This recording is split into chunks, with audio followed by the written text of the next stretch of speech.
I'm back. Another day, another x-ray video on the way. That was cringy, oh my god. Honestly, that was embarrassing, so let's just ignore that. I'm still gonna put it in because I thought it was cute, but it's not, so let's ignore that. I've been getting a lot of questions on how I got into the x-ray program on my first try, because x-ray and medical in general, whenever you're going into programs, is a very, very, very competitive. Most programs only let a handful of people in out of like buku applicants. So I'm gonna give y'all my tips on what I did, on how I got into the x-ray program on my first try, because like I said, very competitive and they're not gonna let everybody in. It's only a handful of people in most states. Okay, so if you don't know, I am in x-ray school. If you don't know what x-ray is, I am in school to take pictures of the inside of the body. It's basically the eye of medicine. I'm going to take x-rays, CTs, ultrasounds, MRI, anything involving imaging that you can think of in medical. That's what I'm going to school for. And it's a very slept on program, and I like to make word about it because not a lot of people know about it. So yeah, that's what x-ray is, and it is very, very competitive. The reason it's competitive is because medical, they don't want to just let anybody in. It's hard. You also have to take a registry once you get out the program and get your degree. To get your degree, you have to take a registry like required within your state. So they don't want to just let anyone in. You know, it's very strict. It varies state from state, but I'm going to tell you guys what I did to get into my program for the first time, because the first time I applied, that's when I got in. I didn't like have to keep reapplying. Some people have to do that for like nursing school and stuff. But I got in on my first try. So let's jump into some tips, because I'm here to help, girl. I'm here to help. First things first, you want to look up a college within your state that has an x-ray program.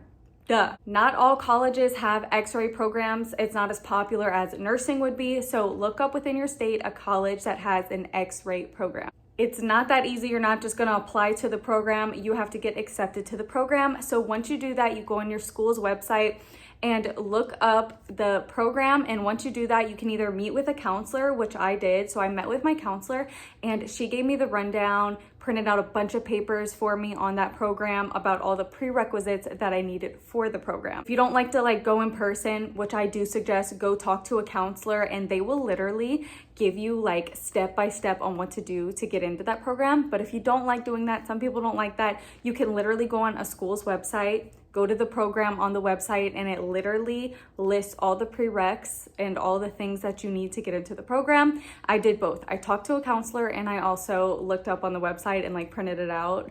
If you don't know what prerequisites are, that's basically like your maths, your Englishes, your electives, your sciences. You need previous classes to get into the program. Every state is different and every program is different. So the prerequisites that I needed might not be the prerequisites you would need in a college in Washington. Do you know what I mean? Like, it's probably different state from state. That's why I say look up your college, talk to your counselor and see what you need. But the prerequisites that I needed took me about 2 years to complete. So I needed like a humanities elective, I needed 2 maths, I needed A&P. A&P is horrible, you guys. I hated A&P. You needed A&P 1, you needed the lecture, you needed A&P 2, the lecture, and then you needed A&P 1, the lab, and A&P 2, the lab. You needed 2 Englishes, a psychology, your regular biology. So it took me about 2 years to really complete all of my prerequisites. But once I oh my God. But once I did that, I'm stuttering. I don't know what's wrong with me. But once I did that, I didn't just go straight into applying for the program. I actually looked up I suggest this so much, you guys, like, because you're competing with so many different people. Anybody could take those classes. The least you need is a C in each class, at least for my college. But I got A's and B's and that made it look better. So a better GPA looks better.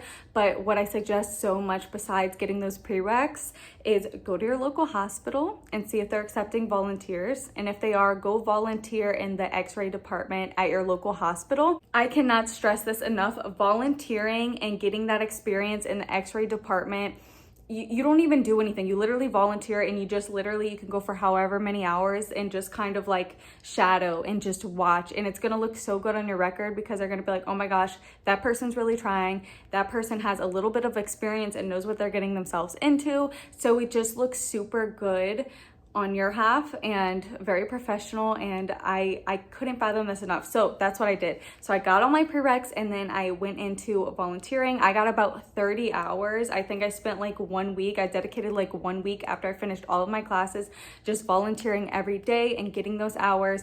I got like a paper signed and I turned it in along with my x-ray application and all of my prereqs. Okay, so you have your prereqs, you have some hospital experience, so now you can turn in that application because you have everything required to get into the program.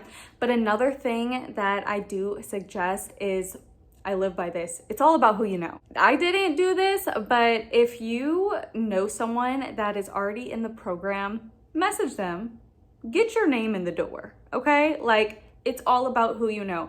Message them, hey, put in a good word for me. Email the instructor about how interested you are in the program. Talk to people. It's all about who you know, and the more you show how interested you are and how professional and passionate you are, I promise you it will get you somewhere, because it's all about who you know. I'm not saying harass the people. I'm not saying go like blow up the professor's email. I'm just saying maybe shoot him an email. I'm really interested in this program. I got my observation hours, my prereqs, anything else I can do to get into this, let me know. You know, it wouldn't hurt. Don't harass them, but just kind of like put your name out there. Let them see that you're emailing them, you're trying, you put in your application, you did everything it needs to do. Talk to people in the program. Maybe they could kind of say that name to them and it'll kind of start clicking, and they might be like, oh my gosh, this person's really about it. Another thing I do suggest about the program, this is very important. We had to do this for my program, is getting practice within like an interview, like kind of like, have you ever been interviewed for a job? Yeah. So whenever I got into my program, I got interviewed by 4 teachers at the same time. So we have to put in an application. Once you put in the application for the program, they're like, we're looking at you, we're interested in you, we want to schedule an interview with you. So it's like a 2-step process. You get the application checked off. Once you get past this step, then you have to do the interview process. Once you get past the interview process, then you're in. So I would suggest maybe practicing with a friend, because literally, I don't know if this is for every state, but I had 4 teachers interviewing me at the same time. So I would suggest practicing with a friend, talking in the shower and acting like you're in an interview. Just kind of practice, because they're gonna ask you those questions. You have 4 people in my program, I don't know if it's every program, asking you questions at the same time. It's very intimidating. Even just one person, one-on-one interview is intimidating. So I very much so suggest practicing with a friend, talking to yourself, just kind of like getting yourself prepared, because most programs, they're gonna have an interview process. They just don't go off application. They wanna see you in person, what you're really like. So most programs have an interview process. It's like a 2-step type of deal. So I would really suggest practicing that and kind of getting prepared for that. And then I think you might be good. Just kind of the basic questions. If you got interviewed for a job before, it's kind of like that, but kind of like times 10, because you have buku people doing it. It's a little more serious, and you know, they're really looking for good applicants. So it's very important to pass the interview process, just as important as it is to do the application process. But yeah, I think that's all I have. That is just some advice that I have that helped me get into the program for the first time. And just because I got into the program for the first time doesn't mean it's the end of the world if you don't get into the program for the first time. It's a lot of people applying for these programs at once. I think we had like 250 people apply for our program, and literally like 60 got in. So it's very competitive, it's very hard, but it's very rewarding. And if you put in the work and you really try, I'm sure you'll get in. But that's kind of like my 4 main steps and advice to you on getting into the program for the first time. So if you have any questions or if I missed anything, just comment down below. I know a lot of people ask this, so I just wanted to kind of make like a breakdown video about it. But yeah, if you have any questions, comment down below if I left anything out. And good luck to you. Okay, love you. Bye.